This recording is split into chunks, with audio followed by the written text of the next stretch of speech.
بیت اللہ امن کا گھر ہے۔ عرب بھر میں اس کی مرکزیت مسلم ہے۔ قریش کی سیادت و قیادت کعبۃ اللہ کے متولی ہونے کی وجہ سے ہے۔ اس کی مقبولیت کو دیکھتے ہوئے ابرحیہ شاہ یمن حسد کے مارے پیچ و تاب کھاتا ہے اور اسے مٹانے کی کوشش کرتا ہے۔ 60,000 کا لشکر لے کر حاضر ہو جاتا ہے۔ اس کے ساتھ افریقہ کے حسمت نسل کے 9 ہاتھی ہیں، جن میں سے ایک پر وہ خود سوار ہے۔ راستے میں بنی شکیف بدرکا کے طور پر ابو الغال کو اس کے ہمراہ بھیج دیتے ہیں، جو مکے سے 3 میل دور ہی مر جاتا ہے۔ لیکن ابرحیہ اب مکے کے حدود میں پہنچ چکا ہے۔ اس کا مقدمہ الجیش، اہل تہامہ اور قریش کے بہت سے مویشی لوٹ لیتا ہے، جس میں سردار مکہ عبد المطلب کے 200 اونٹ شامل ہیں۔ ابرحیہ مکے پر حملہ کرنے سے پہلے اپنے ایک سردار حناطہ حمیری کو بلا کر کہتا ہے، تم مکہ جاؤ، اس کے سردار سے ملو اور ان سے کہو کہ میں کعبہ ڈھانے کے لیے آیا ہوں۔ اگر تم مقابلہ کرو گے تو تباہ ہو جاؤ گے، نہ تمہارے پاس فوج ہے نہ طاقت۔ اپنی زندگیوں کو ہلاکت میں نہ ڈالو، ہمارے لشکر سے کسی قسم کا تعارض نہ کرو، ہم اس عمارت کو گرا کر واپس چلے جائیں گے۔ ہمیں تم سے کوئی دشمنی نہیں ہے، ہمارا مقصد صرف اندام کعبہ ہے۔ اگر تم مقابلہ کرنے سے باز ہو تو اہل مکے کی جان و مال کی سلامتی کی ضمانت دی جاتی ہے۔ حناطہ، آپ کا حکم سر آنکھوں پر، بندہ ابھی روانہ ہو جاتا ہے۔ حناطہ حمیری مکے میں داخل ہوتا ہے۔ لوگوں کو ابرحیہ کے لشکر کی اطلاع مل چکی ہے، اس لیے بدحواش ہو رہے ہیں۔ حناطہ لوگوں سے سردار مکہ کا پتہ پوچھتا ہے تو اسے بتایا جاتا ہے کہ عبد المطلب سردار مکہ ہیں۔ وہ ان سے ملتا ہے اور کہتا ہے، میں ابرحیہ شاہی یمن کا ایلچی ہوں۔ عبد المطلب، آئیے۔ حناطہ، ہمارا بادشاہ کعبے کو مسمار کرنے کے لیے 60,000 کا لشکر لے کر آیا ہے، تم اس کا مقابلہ نہ کر سکو گے۔ اسے اہل مکے کی کوئی پرخاش نہیں ہے، وہ صرف کعبے کو گرانا چاہتا ہے۔ اگر تم اس کی راہ میں مزاحم نہ ہونے کا وعدہ کرو تو میں تمہیں اہل مکے کی سلامتی کی ضمانت دے سکتا ہوں۔ عبد المطلب، ہم تمہارے بادشاہ سے لڑنے کی طاقت نہیں رکھتے، کعبہ اللہ کا گھر ہے، وہی چاہے گا تو اپنے گھر کو بچا لے گا۔ حناطہ، تم میرے ساتھ بادشاہ کے پاس چلو اور اپنی زبان سے یہ بات کہو۔ عبد المطلب حناطہ کے ساتھ چل دیتے ہیں۔ ابرحیہ جب ایک وجیہ اور پرریب شخصیت کو آتے ہوئے دیکھتا ہے تو سمجھ جاتا ہے کہ یہی سردار مکہ ہیں۔ وہ اٹھ کر آپ کا استقبال کرتا ہے اور اپنے پاس بٹھا کر کہتا ہے، سردار مکہ، میں آپ سے بہت متاثر ہوا ہوں، کہیے آپ کیا چاہتے ہیں؟ عبد المطلب، میرے جو اونٹ ہیں آپ کے سپاہی پکڑ کر لے آئے ہیں، وہ مجھے واپس کر دیجیے۔ ابرحیہ یہ انوکھی بات سن کر حیران رہ جاتا ہے اور بے اختیار بول اٹھتا ہے، یہ بات کہہ کر آپ نے خود کو میری نظروں سے گرا دیا ہے۔ کیا آپ کو معلوم نہیں کہ میں کعبے کو گرانے کے لیے آیا ہوں، جو آپ کا اور آپ کے اجداد کا دینی مرکز ہے؟ اس کے بارے میں تو آپ نے مجھ سے کچھ نہیں کہا اور اپنے اونٹوں کا مطالبہ شروع کر دیا۔ عبد المطلب، میں تو صرف اپنے اونٹوں کا مالک ہوں اور انہی کے بارے میں آپ سے درخواست کر رہا ہوں۔ رہا یہ گھر تو اس گھر کا مالک رب ہے، وہ اس کی حفاظت خود کرے گا۔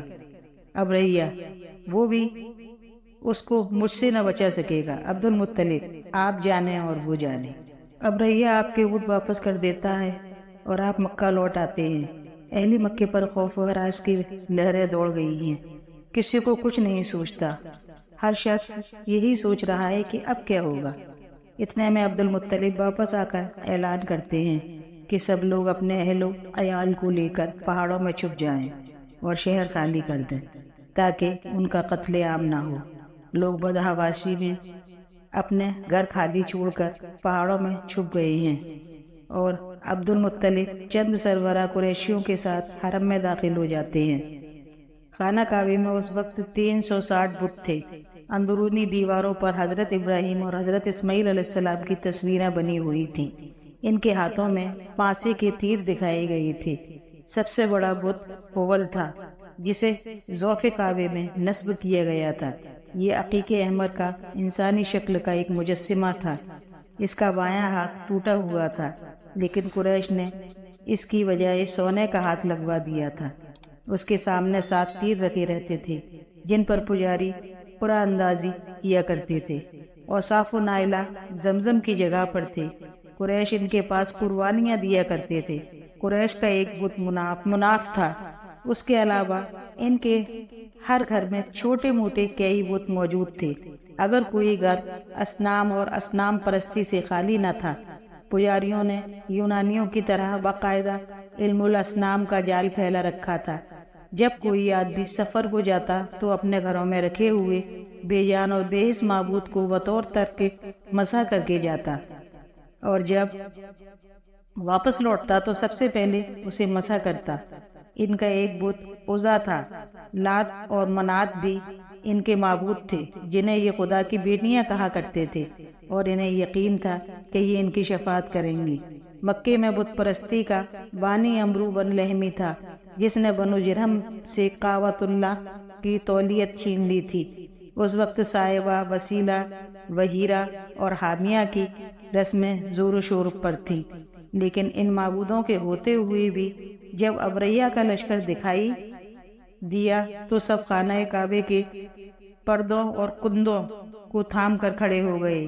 سب خداؤں کا خدایا یاد آ گیا اور رب کعبے سے فریاد کرنے لگے۔ چنانچہ عبد المطلب نے دعا کی، خدایا، بندہ اپنے گھر کی حفاظت کرتا ہے، تو بھی اپنے گھر کی حفاظت کر۔ کل ان کی سلیب اور ان کی تدبیر تیری تدبیر کے مقابلے میں غالب نہ آنے پائے۔ اگر تو ان کو، ہمارا قبیلے کو، اپنے حال پر چھوڑ دینا چاہتا ہے تو جو تو چاہے کر۔ سلیب کی آل اور اس کے پرستاروں کے مقابلے پر آج اپنی آل کی مدد فرما۔ اے میرے رب، تیرے سوا میں ان کے مقابلے میں کسی سے امید نہیں رکھتا۔ اے میرے رب، اب ان سے اپنے حرم کی حفاظت کر۔ اگر گھر کا دشمن تیرا دشمن ہے، اور رب کعبہ سے فریاد کرنے لگے۔ چنانچہ عبد المطلب نے دعا کی، خدایا، بندہ اپنے گھر کی حفاظت کرتا ہے، تو بھی اپنے گھر کی حفاظت کر۔ کل ان سلیب اور ان کی تدبیریں تیری تدبیر کے مقابلے میں غالب نہ آنے پائیں۔ اگر تو ان کو اور ہمارے قبیلے کو اپنے حال پر چھوڑ دینا چاہتا ہے تو جو تو چاہے کر۔ سلیب کی آل اور اس کے پرستاروں کے مقابلے پر آج اپنی آل کی مدد فرما۔ اے میرے رب، تیرے سوا میں ان کے مقابلے میں کسی سے امید نہیں رکھتا۔ اے میرے رب، اب ان سے اپنے حرم کی حفاظت کر۔ اس گھر کا دشمن تیرا دشمن ہے، اپنی بستی کو تباہ کرنے سے ان کو روک۔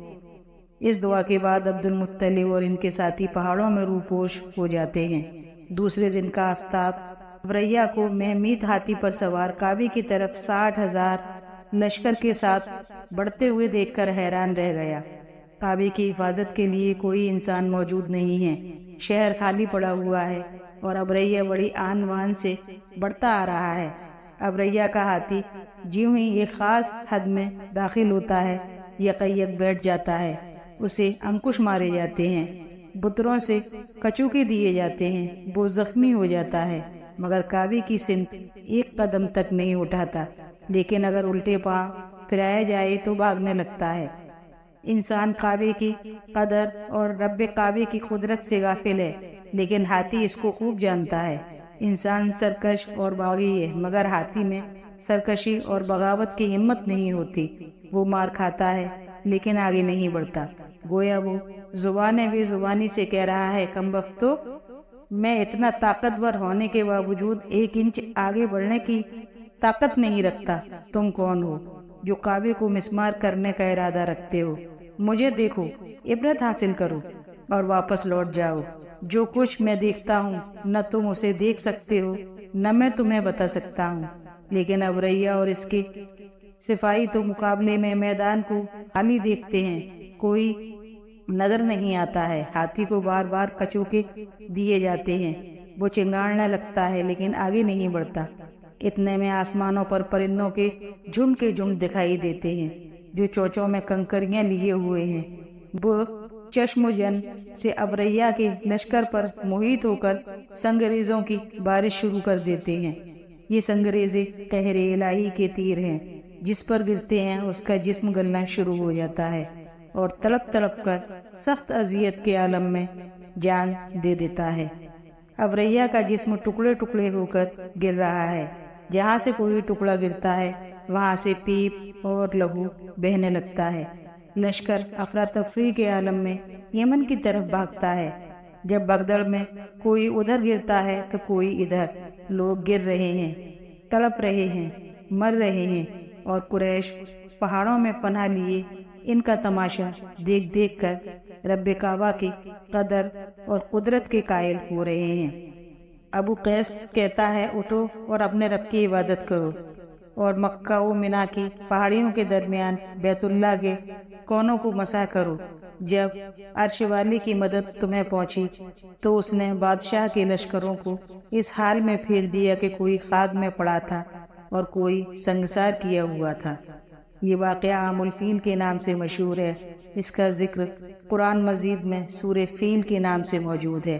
اس کا اثر لوگوں پر اس قدر ہوا تھا کہ کئی سال تک وہ خدا وحدہ لا شریک کی عبادت کرتے رہے، لیکن رفتہ رفتہ پجاری، مہنت اور مجاور سب کو دیوی دیوتاؤں کے آستانوں پر لے آئے۔ کسی کو توحید خالص کا خیال تک نہ رہا، بلکہ ہر ایک نے بے جان اور بے حس اور بے زبان معبودوں کی چوکھٹ پر سر جھکا دیا۔